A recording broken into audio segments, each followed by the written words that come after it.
I already made a video on why Saiyans vs Viltrumites is not close. While I still stand by that, I did make a mistake in my conclusion, which I'll correct in this video. Recently, King Vegeta vs Thragg has been trending, so I figured it's a good opportunity to break down the matchup, clarifying Thragg scaling, also revisiting Saiyan scaling while addressing a few common arguments. So without wasting anyone's time, let's start. Thragg, trained to be the strongest from birth, as such stands at the pinnacle of the Viltrumite race. Regarded as the strongest being in the Invincible universe, can he beat King Vegeta? To understand how strong he truly is, we first need to get the baseline scaling of the lesser characters, since Thragg doesn't have feats of his own. We simply would upscale him from the people he fought, which includes Nolan, Mark, Thaddeus, and Battle Beast. However, as you're all aware, the scaling of Invincible is very inconsistent, so I will be going over all the feats and statements that make a consistent baseline. Some of the feats included are either implied or accomplished by Mark and Nolan, which are tanking the bomb that was stated to create the biggest solar flare in history, bench pressing the moon, destroying the surface of planet Flexen to some extent, stopping a meteor the size of Texas, and scaling above the cannon that destroyed the solar disk.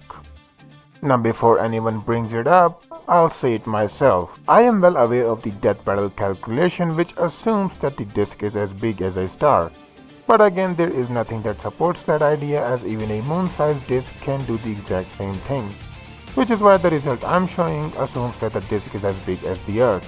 Moving on, Alan stated that the Viltrumites blew up his planet. There are two different versions of this. There is the Nolan's flashback, which shows 12 Viltrumites including him, and the other one is the narrator's version, which shows 21 Viltrumites. Either way, the result will be small planetary. This is not far-fetched when you add in Thragg's own statement, who stated that 37 Viltrumites can tear the Earth apart. Not to mention, the author has confirmed that the Viltrumites are capable of destroying celestial bodies, which further establishes a consistency for planetary Viltrumites at a baseline. Which finally brings us to the Viltrum's destruction feat, in which Nolan, Thaddeus, and Mark went to the planet, which was with the help of Space Razor's Infinity Ray, which destabilizes the planet, and Thaddeus himself states if the planet stabilizes itself, they'll die on impact. Going with that battle's method of calculation, the result is large planetary. Now, personally, I don't think that planet Viltrum being bigger than Earth is a stretch, considering one of the executive producers actually confirmed that the planet is much more jacked than Earth. However, a lot of people don't agree to this, so it's really enough for discussion. The reason I mentioned this is because the result I'm showing assumes that the planet Viltrum is bigger than Earth. Now moving on, there is a statement by Nolan of him moving a planet closer to its sun. Now we don't have the exact time frame, but assuming he did this in a day or a month, it will be large planetary.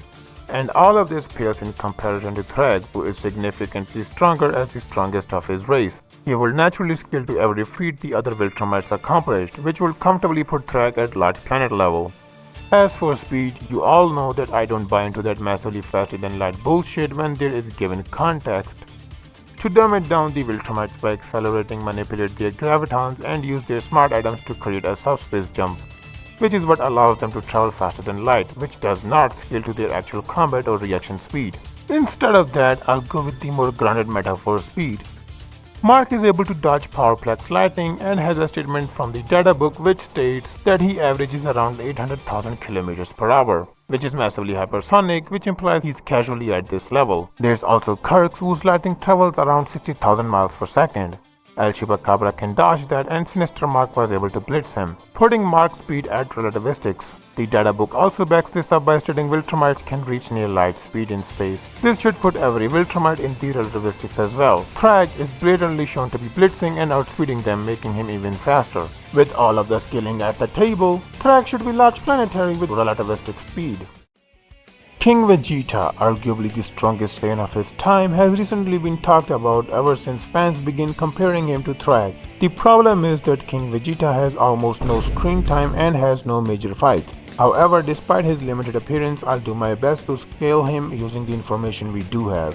We know that King Vegeta has a power level of 10,000 and he was shown casually wiping out 3 planets with a single wave of his hand, which should make him large planetary. However, to understand his true power, we first need to get a baseline just as we did with Thragg, by looking at weaker characters first. Now before I start, some viewers may point out that King Vegeta's planetary feat is from enemy filler, which should make it non-canon. However, the enemy fillers are fucking canon. Toriyama Sensei outright says that such scenes are original stories and part of Dragon Ball, regardless of them not being within the manga, which should automatically throw out any non-canon argument out to the trash.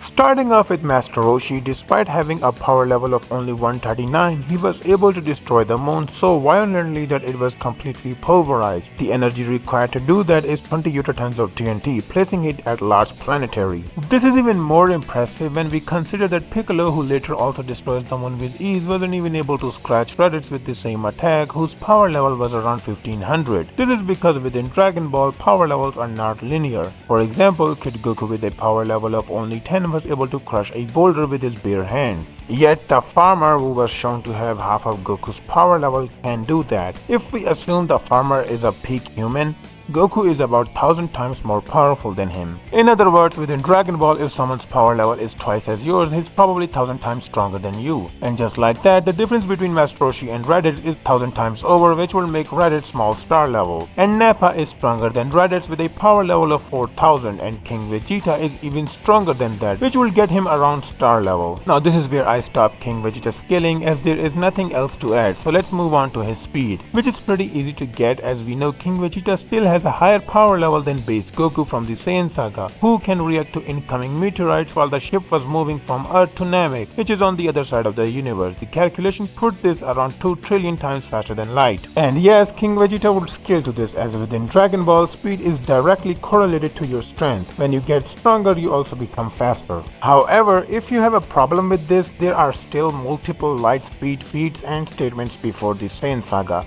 which should still comfortably put King Vegeta at faster than light. Overall, King Vegeta is star level with faster than light to massively faster than light plus speed. With both of the combatant scaling taken into account, who actually wins? Going by the scaling I presented, the gap in raw strength and speed is simply too large in King Vegeta's favor. Thragg isn't even defeating someone like Raditz, let alone the king of all Saiyans. In conclusion, King Vegeta wins.